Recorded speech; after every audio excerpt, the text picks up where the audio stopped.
Hello बच्चों, कैसे हैं आप। मैं दिनेश कुमार सैनी मैट्रिकल ग्रुप से आपका तहे दिल से स्वागत करता हूं मेरे यूट्यूब चैनल पे। आज हम बेटा बात करेंगे किसके बारे में, रिफ्रैक्शन ऑफ लाइट के बारे में। लास्ट सेशन में हमने पढ़ लिया था, इससे पिछला जितना भी टर्म था, रिफ्लेक्शन ऑफ लाइट, ठीक है, laws of reflection, mirror, spherical mirror, सारी चीज़ें पढ़ ली थी, ठीक है। मिरर फॉर्मूला भी हमने पढ़ लिया था, ठीक है, और फोकल लेंथ और रेडियस ऑफ कर्वेचर भी हमने पढ़ लिया था। अब हम बात करने वाले हैं बेटा किसके बारे में, रिफ्रैक्शन ऑफ लाइट के बारे में। तो रिफ्रैक्शन ऑफ लाइट क्या होती है उसके बारे में हम बात करते हैं। रिफ्रैक्शन का मतलब आप डेली लाइफ में आप रिफ्रैक्शन रोजाना देखते हो, ठीक है। आपकी डेली लाइफ में रिफ्रैक्शन, रिफ्लेक्शन, सारी चीजें आपकी डेली लाइफ में काम में आने वाली है, ठीक है। जैसे रिफ्रैक्शन की मैं बात करूँ तो डेली लाइफ में आपने देखा होगा, पेंसिल जब आप लेते हो, ठीक है, और पेंसिल को आप गिलास में डुबोते हो, ठीक है, गिलास में आपने डिप किया, डिप करते ही क्या होगी बेटा, वो पेंसिल आप उसके किनारे पे से देखेंगे तो आपको वो पेंसिल कुछ ऊपर की ओर, अगर आपने उस पेंसिल को ऐसे सीधे डुबोया है तो वो पेंसिल कुछ ऐसे दिखेगी आपको कि बीच में से वो टूट गई और ऊपर हो गई। क्यों? वो किसकी वजह से होता है, रिफ्रैक्शन ऑफ लाइट की वजह से होता है। किसकी वजह से होता है बेटा, रिफ्रैक्शन ऑफ लाइट की वजह से होता है। ये सारी चीजें, ठीक है, जितनी भी डेली लाइफ में आपके काम में आने वाली है वो सारी चीजें, मतलब मोस्टली जितनी भी चीजें होंगी ऑप्टिकल से रिलेटेड, लाइट से रिलेटेड जितनी भी चीजें होंगी वो उसमें क्या होता है बेटा, रिफ्रैक्शन ऑफ लाइट होता है। तो रिफ्रैक्शन होता क्या है उसके बारे में बात करते हैं पहले। तो रिफ्रैक्शन क्या होता है, बेंडिंग ऑफ लाइट, लाइट का बेंड हो जाना। मान लो ये आपके पास क्या है बेटा, वाटर फील्ड है, दो मीडियम ले लेता हूं,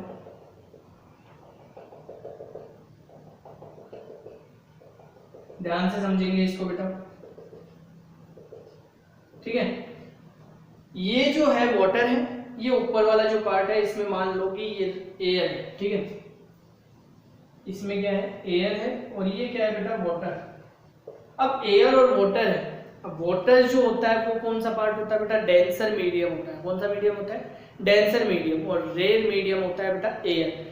रेयर मीडियम और डेंसर मीडियम में क्या फर्क है, क्या डिफरेंस है, वो मैं बता देता हूँ। रेयर मीडियम वो मीडियम होता है जिसमें पार्टिकल बहुत फास्टली जाते हैं। मान लो किसी एक एग्जांपल की मैं बात करूं कि जो एयर होती है उसके पार्टिकल्स क्या होते हैं, दूर दूर होते हैं बहुत ज्यादा, ठीक है। तो जल्दी से लाइट क्या हो जाती है, पास हो जाती है, जल्दी से लाइट क्या हो जाती है, चली जाती है आगे की तरफ। लेकिन वाटर की डेंसिटी, वाटर की मैं बात करूं, वाटर की डेंसिटी होती है वो क्या होती है, कम होती है, ठीक है। यानी मैं डेंसिटी की बात करूं, सॉरी ऑप्टिकल डेंसिटी की बात करूं, और अगर मैं उसके मीडियम की बात करूं तो वो डेंसर मीडियम होता है। तो डेंसर मीडियम में क्या होता है, पार्टिकल पास पास में होते हैं, ठीक है। पार्टिकल कैसे होते हैं, पास पास में होते हैं, उसकी डेंसिटी क्या होती है, कम होती है। इस वजह से जो वाटर में लाइट पास होगी वो धीरे धीरे होगी, ठीक है। मान लो पानी है, ठीक है, पानी में मैं बोलता हूँ बेटा, एक पानी में आप रेस कीजिए तो आपसे भागा नहीं जाता ज्यादा तेज। क्यों नहीं भागा जाता, क्योंकि वाटर वहां पे है, ठीक है। एक एग्जांपल लिया है बेटा, और वहीं मैं उस बच्चे को जो मैंने बोला है कि बेटा आप क्या कीजिए, रन कीजिए, वहीं मैं बात करूँ कि आप सिंपल ऐसे ही भाग लीजिए तो आप इजी वे में भाग पाएंगे। वैसे लाइट का होता है, लाइट एयर में क्या करती है, इजीली ट्रेवल कर पाती है। लेकिन अगर मैं डेंसर मीडियम की बात करूँ तो डेंसर मीडियम में वो इजी वे में ट्रेवल नहीं कर पाती है। तो ये हो गए हमारे पास कौन कौन से मीडियम, रेयर और डेंसर मीडियम। तो डेंसर मीडियम कौन सा है आपके पास, ये वाला है डेंसर मीडियम। कौन सा मीडियम है बेटा, डेंसर मीडियम, जिसमें क्या होता है बेटा, डेंसर मीडियम की मैं डेफिनेशन भी बता देता हूं अभी। और ये होता है बेटा रेयर मीडियम, ठीक है। तो मैं यहां लिख देता हूं डेंसर मीडियम के बारे में। तो बेटा डेंसर मीडियम अभी मैंने बताया कि जिसमें लाइट का जो ट्रेवल है वो क्या होता है, स्लो होता है। क्या होता है बेटा, स्लो होता है, ठीक है। तो क्या लिखेंगे आप, मीडियम इन विच, वह मीडियम जिसमें क्या होता है बेटा, इन विच लाइट क्या करती है बेटा, ट्रेवल करती है, लाइट ट्रेवल्स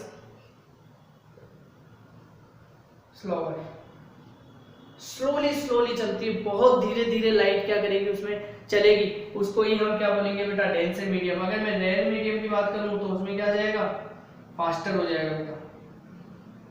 क्या हो जाएगा बेटा, फास्टर मीडियम। यानी वो क्या करेगी बेटा, फास्ट चलेगी। क्लियर। तो ये तो हो गया आपके पास डेंसर मीडियम, और ये हो गया रेयर मीडियम की डेफिनेशन। तो क्या होगी रेयर मीडियम की, medium in which light travels faster, यानी जिसमें लाइट क्या करे, फास्ट बहुत तेज स्पीड से जाए, वो होती है क्या बेटा, कौन सा मीडियम होता है, रेयर मीडियम। तो बेटा एयर तो हो गया आपके पास कौन सा मीडियम, रेयर मीडियम, और वाटर कौन सा हो गया, डेंसर मीडियम। मान लो अब इसमें मैंने एक नॉर्मल ड्रॉ कर ली, मान लो कोई लाइट आ रही है, ठीक है, ये कोई लाइट है, कौन सी लाइट है, इंसिडेंट रे, ठीक है। मान लो ये कितने एंगल से आई एंगल से क्या हो रही है, इंसिडेंट हो रही है इस पॉइंट पे, ठीक है। ये एयर को और इस वाटर को क्या कर रही है, ये जो प्लेन है वो क्या कर रहा है, सेपरेट कर रहा है, अलग अलग कर रहा है, ठीक है। इस पॉइंट पे ये क्या कर रही है, इंसिडेंट हो रही है। अब जैसे ही अब एयर में है, ठीक है, तो कोई दिक्कत नहीं। अब जैसे ही डेंसर में जाएगी क्या होगी, रे जो है वो बेंड होना स्टार्ट कर देगी, किधर की तरफ, इस नॉर्मल की तरफ बेंड होना स्टार्ट कर देगी। क्यों करेगी, क्योंकि इसके जो पार्टिकल है वाटर के, डेंसर के जो पार्टिकल होते हैं वो क्या होते हैं, पास पास होते हैं, धक्का मारेंगे इसको क्या करेंगे बेटा, धक्का मारेंगे, ताकि ये क्या हो जाएगी, नॉर्मल की तरफ झुक जाएगी। क्लियर।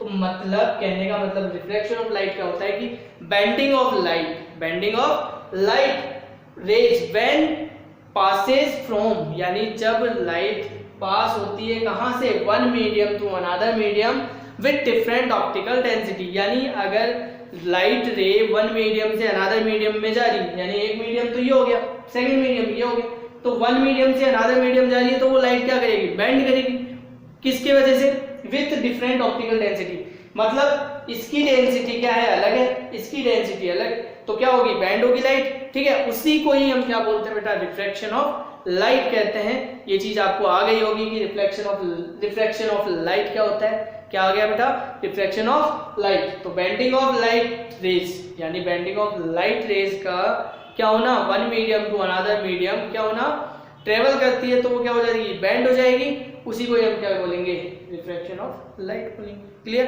तो हम यहाँ पे मैंने डेंसर मीडियम के बारे में बता दिया और रेयर मीडियम के बारे में बता दिया कि डेंसर मीडियम वो होता है जिसमें पार्टिकल पास पास में होते हैं, रेयर मीडियम वो होता है जिसमें पार्टिकल दूर दूर होते हैं, और एयर जो है उसके अंदर पार्टिकल दूर दूर होंगे, तो लाइट क्या होगी, स्पीड से जाएगी, और डेंसर की मैं बात करूँ तो डेंसर में पार्टिकल पास पास में होते हैं, तो लाइट बहुत धीरे जाती है। क्लियर। तो ये हो गया हमारे पास रिफ्लेक्शन ऑफ लाइट के बारे में। अब आगे चलते हैं इसके बारे में, ये चीज आ गई होगी समझ में कि रिफ्लेक्शन ऑफ लाइट क्या होता है। अब बेटा इसकी मैं बात करता हूँ, रिफ्लेक्शन ऑफ लाइट में हम बात करेंगे लॉज ऑफ रिफ्लेक्शन की, ठीक है। इसके जैसे हमने रिफ्लेक्शन में भी पढ़ा था लॉज ऑफ रिफ्लेक्शन, वैसे ही इसकी बात कर लेता हूँ कि लॉज ऑफ रिफ्लेक्शन के कौन कौन से होते हैं। तो देखो बेटा, लॉज ऑफ रिफ्लेक्शन की मैं बात करता हूँ, लॉज ऑफ रिफ्रैक्शन। अब लॉज ऑफ रिफ्रैक्शन कौन कौन से होंगे बेटा, आपको एक चीज नजर आ रही है बेटा यहाँ पे कि ये जो इंसिडेंट रे है आफ्टर रिफ्रैक्शन, ये जो रे होगी वो कौन सी होगी, रिफ्रैक्टेड रे।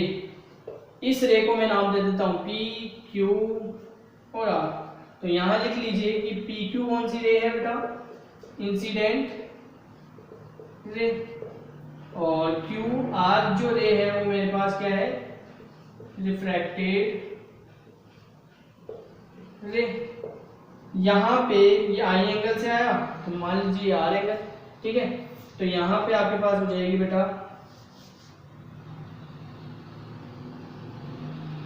जो आई है वो है आपके पास इंसिडेंस एंगल, और आर जो है वो बेटा है आपके पास रिफ्रैक्शन एंगल। क्लियर। तो ये डायग्राम भी आपको समझ में आ गया होगा कि रिफ्लेक्शन ऑफ लाइट क्या होता है। तो आपको समझ में आ गया कि इंसिडेंट रे जो है वो किधर की तरफ बेंड होगी, नॉर्मल की तरफ। मान लो अगर ये अपोजिट होता, ठीक है, अगर ये अपोजिट होता तो उसका केस क्या होता, इसका केस क्या होता कि अगर मैं इसको अपोजिट कर देता हूँ, मान लो इसको मैंने अपोजिट कर दिया तो लाइट जा रही है। अब एक चीज देख रहे हो आप कि लाइट क्या हो जाएगी, यहाँ पे अवे हो जाएगी, यानी इस नॉर्मल से, ये क्या है आपके पास नॉर्मल, ठीक है, इस नॉर्मल से क्या हो रही है बेटा दूर हट रही है, यानी जो एयर के पार्टिकल है वो दूर दूर है, ठीक है। मतलब ये पिंजरे से, जेल से भागी लाइट, मान लो ये कोई जेल है, इस जेल में ये रे फंसी हुई है, अब जैसे ही यहाँ पहुंचेगी तो ये क्या करेगी, जेल से छूटेगी और क्या करेगी, भागेगी, तो भागेगी तो इस नॉर्मल से क्या होगी, दूर हट जाएगी, क्लियर। तो नॉर्मल के पास थोड़ी आएगी, वापस थोड़ी जेल में आएगी, वो क्या होगी, दूर भाग जाएगी, क्लियर, आ गया समझ में। तो ये हो गया आपके पास रिफ्लेक्शन ऑफ लाइट, कि जब लाइट कहाँ से, रेयर से डेंसर में जाती है तो नॉर्मल की तरफ क्या हो जाती है, बेंड हो जाती है, नॉर्मल की तरफ क्या हो जाती है, बेंड हो जाती है। लेकिन अगर डेंसर से रेयर में जाती है तो नॉर्मल से क्या हो जाती है, अवे हो जाती है, दूर हो जाती है, ठीक है। तो ये इसका एक लॉ भी हो गया, ठीक है। तो मैं अभी लिख दूंगा ताकि आपको अच्छे से समझ में आ जाए। तो पहला इसका लॉ क्या है वो समझ लीजिए।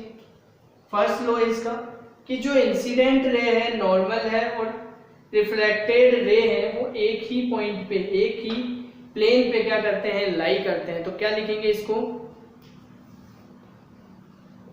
इंसिडेंट रे, रिफ्रैक्टेड रे एंड नॉर्मल,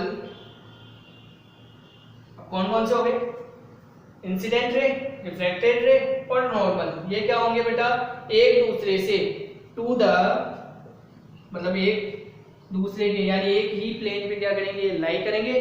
तो क्या लिखेंगे, to the surface at, surface at, कौन सी सरफेस ले रहे हो आप, ये वाली सरफेस, ठीक है, सरफेस एट द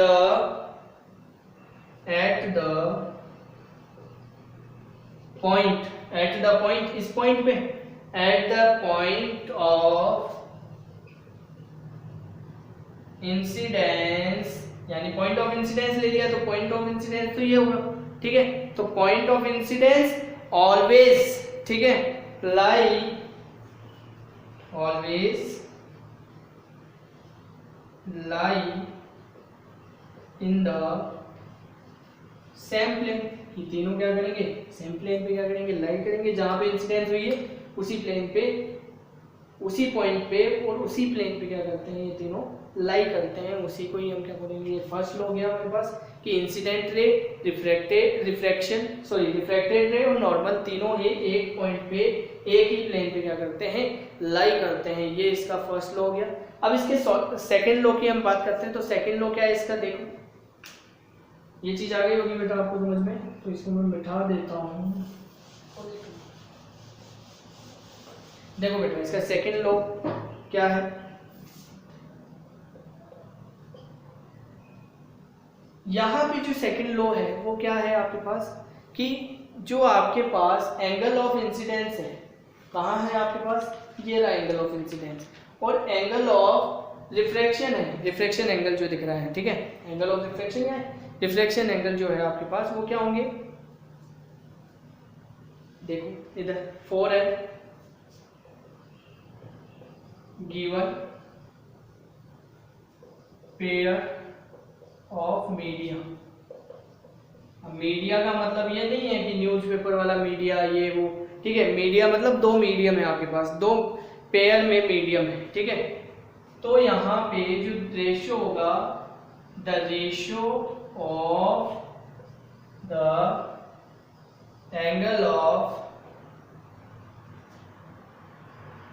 इंसिडेंस, अब एंगल ऑफ इंसिडेंस जो है आपके पास, ठीक है, the ratio of the angle, sorry angle, ratio of the sine of angle, sine of the angle of incidence, यानी साइन का मतलब जो ये आपके पास साइन आया था, ठीक है, cosine, sorry sine, sine of the angle of incidence, ठीक है, to the sine of the angle of refraction, ठीक है। अब ये दोनों का रेशियो ले लिया। अब दोनों का रेशियो क्या रहता है बेटा, कांस्टेंट रहता है। तो क्या लिखेंगे, इज कांस्टेंट, इज कांस्टेंट, क्या हो जाएगा बेटा, देखो इधर अगर दोनों को रेशियो में लेते हैं आप तो क्या आता है, देखो दैट इज, इस लॉ को हम और क्या बोलेंगे वो भी बात करूंगा, ठीक है। तो इसने बोला कि जो साइन है, sine of angle of incidence, तो एंगल ऑफ इंसिडेंस ले लिया upon sine of angle of reflection, जो कि क्या होता है बेटा, एक कांस्टेंट होता है। इस कांस्टेंट को मैंने नाम दे दिया म्यू, क्या नाम दे दिया, म्यू, ठीक है। इस कांस्टेंट को क्या नाम दे दिया मैंने, म्यू, ठीक है, जिसको हम क्या बोलेंगे बाद में, रिफ्रैक्टिव इंडेक्स। क्या बोलेंगे बेटा, रिफ्रैक्टिव इंडेक्स। अब रिफ्रैक्टिव इंडेक्स क्या होता है वो भी मैं बताऊंगा, तो इसको पहले मैं बता देता हूँ, इसका सेकंड नेम क्या है, इसको और क्या बोलते हैं, इसको हम और बोलते हैं, आपने 10th में पढ़ा भी होगा इस लॉ को, this law is called Snell's law. अब ये स्नेल्स साइंटिस्ट ने दिया था तो उसका नाम भी पड़ गया, स्नेल्स लॉ पड़ गया, ठीक है। तो ये हो गया स्नेल्स लॉ। तो ये हो गया आपके पास, किसके बारे में बात कर रहे थे हम, किसके लॉ के बारे में बात कर रहे थे, रिफ्लेक्शन ऑफ लाइट के जो लॉज हैं उनके बारे में बात कर रहे थे। अब इसमें एक चीज, नई चीज निकल के आई है, रिफ्रैक्टिव इंडेक्स, कि रिफ्रैक्टिव इंडेक्स क्या होता है, ठीक है। तो रिफ्रैक्टिव इंडेक्स क्या होता है इसके बारे में बात कर रहा हूँ, कि जो एंगल ऑफ, अभी यहाँ पे बोला कि angle of the ratio of sine of angle of incidence upon the sine of angle of refraction, तो उन दोनों का रेशियो को हम क्या बोलते हैं, रिफ्रैक्टिव इंडेक्स। अगर मैं इसको स्पीड ऑफ लाइट की टर्म में रिप्रेजेंट करना चाहूँ तो कैसे करूंगा रिफ्रैक्टिव इंडेक्स को, तो देखिए इधर,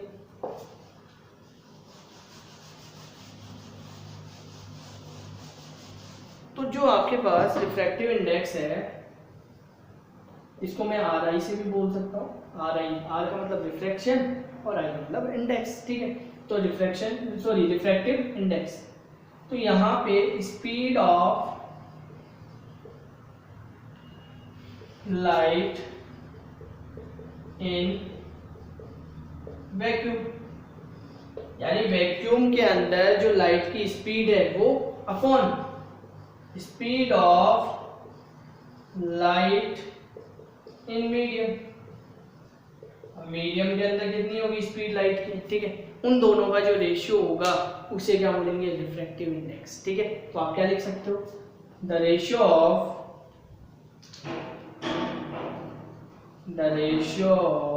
the speed of light in vacuum to the speed of light in medium, ठीक है। यानी ये हो गई आपके पास किसकी डेफिनेशन, रिफ्रैक्टिव इंडेक्स की डेफिनेशन। किसकी डेफिनेशन हो गई, रिफ्रैक्टिव इंडेक्स की, किसकी टर्म में, स्पीड ऑफ लाइट की टर्म में, ठीक है। तो ये तो आ गया आपके पास क्या, रिफ्रैक्टिव इंडेक्स। अब मैं बात करता हूँ रिफ्रैक्टिव इंडेक्स को अगर आप वेवलेंथ की फॉर्म में लिखना चाहते हो या फ्रीक्वेंसी की फॉर्म में लिखो तो क्या होगी, देखो रिफ्रैक्टिव इंडेक्स को अगर आप फ्रीक्वेंसी की टर्म में लिखते हो तो क्या होगा, देखो बेटा इधर, अगर मैं इसको किसकी टर्म में लिखूं, फ्रीक्वेंसी की टर्म में, तो फ्रीक्वेंसी क्या होती थी बेटा आपके पास, अगर फ्रीक्वेंसी को मैं मान लेता हूं न्यू, ठीक है, ये वी नहीं है न्यू है, ठीक है।